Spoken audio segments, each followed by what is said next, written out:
Si le phénomène est en cours depuis environ un an, il s'est empiré depuis la fin du Ramadan.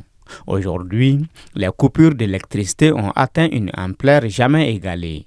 Après le passage de plusieurs responsables en charge de la question avec de bonnes promesses aux lèvres, la situation va de mal en pire et met à mal toute l'activité socio-économique.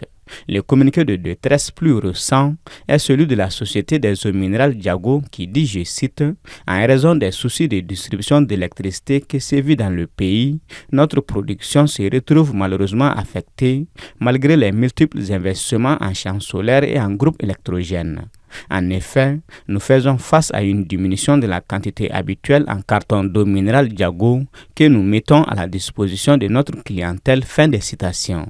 Cette confession en est une parmi tant d'autres. Couplée à la forte chaleur, la situation a aussi augmenté le nombre de décès par jour, surtout au niveau des personnes âgées. Toutefois, la question qui domine les débats, c'est à quand la fin de ces délestages. Malheureusement, impossible d'y répondre pour le moment, car le bout du tunnel semble encore loin.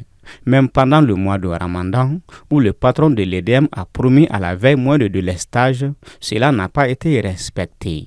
Des 12 heures promises par jour, la réalité était plutôt de 6 heures.